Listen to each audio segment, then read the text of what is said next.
Hey everyone, welcome back. In this episode, I'll pick up where we left off.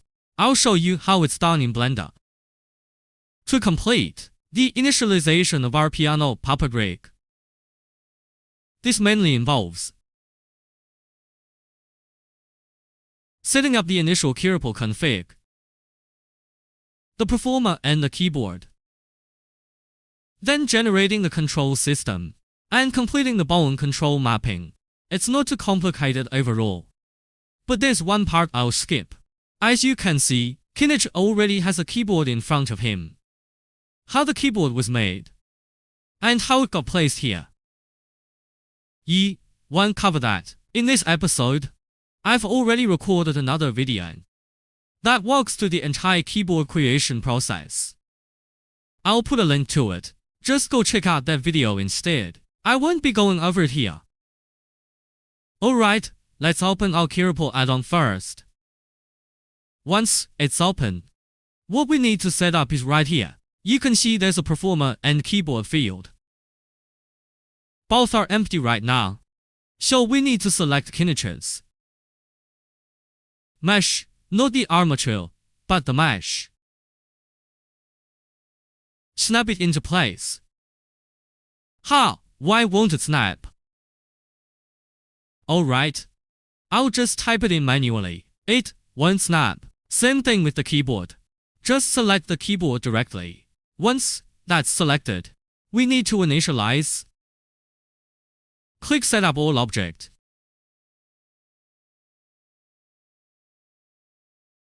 After clicking it, you'll see a new folder appear. It's the add-ins folder.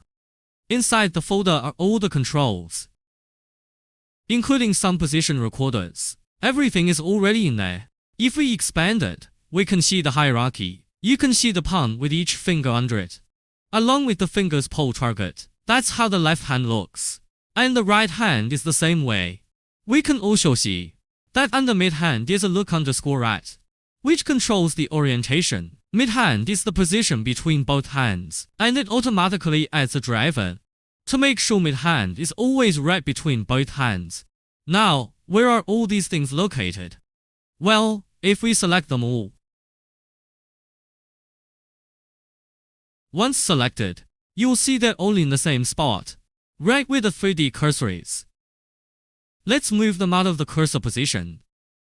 Let's not leave them at the cursor. I'll move them all to the origin. Let's start with the origin. Once they're at the origin, to actually make them work, they need to be at their proper positions. The left hand needs to go to the palm position, and the fingers need to go to their corresponding finger positions. At this point, the task is called bone control mapping. We still need to find an add-on. But this time we're not using the KeyRipple add-on. We're using one called bone control mapping. It's a separate add-on. This add-on, actually, it's also in our KeyRipple software net disk. Just go to the software directory. You'll find bone control mapping.zip there. This is how the add-on works. First, select the armature. Once selected, click Add. The right side is for controls, and the left side is for bones, so we can start adding them. First, let's handle the left hand, HL. Then for the character, the corresponding bone should be 手手.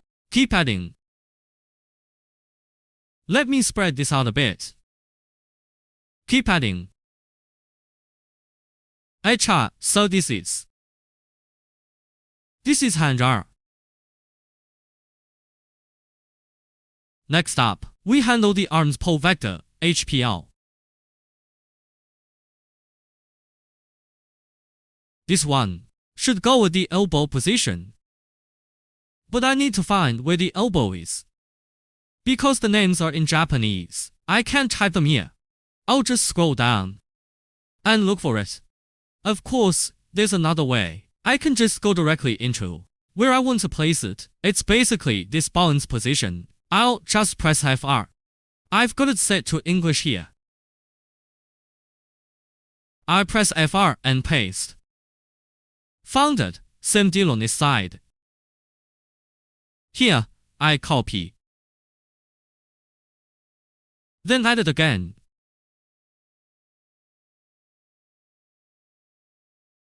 Alright, next up is placing the fingers. Here's the order. It follows the order of your hands when placed on the keyboard, sorted from left to right. For example, the left pinky is on the far left, so that's index ring, then moving inward is the left ring finger. Left middle finger, left index finger, left thumb. Next comes, not the right pinky, but the right thumb. Keep that in mind, it's based on the order of your hands on the keyboard, from left to right. So here, let's take a look. Let me check this bone. I forget the name of the tip bones. Let me check. This one is called Koyubi soki, so they all end with soki. Let's find them. Left hand's Koyubi soki. There we go. You might have noticed this head on. I mean, it's not only for KeyRipple can be used with it. Actually, any bone in your Blender scene which has any similar needs can use it. It's a pretty handy tool if you're doing this kind of mapping. Though I'm not sure if other workflow has a similar mapping system. At least I've got one here.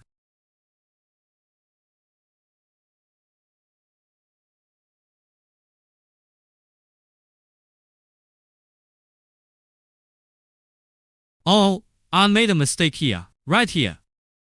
This is duplicated. Alright, let me check if I missed any other controls, fingers, palms. Then the pole vectors. Okay, that's all of them. This mapping can be exported. We can pick a location and export it.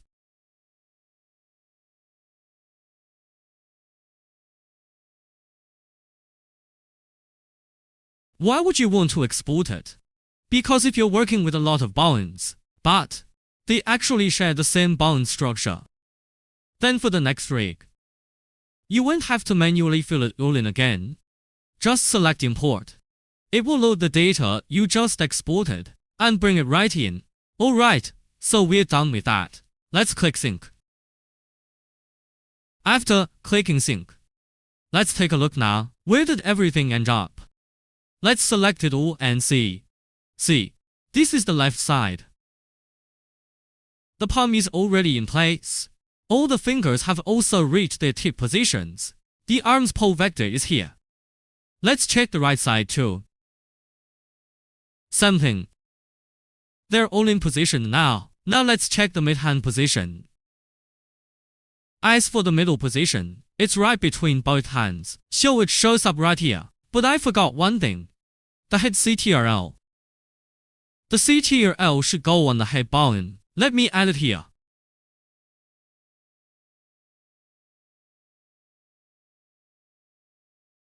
Alright, let me check. Yeah, the head is added now. Okay, so that's everything. The setup in Blender ... The control rig initialization is done. It's really that simple. Alright, thanks for watching. See you in the next one.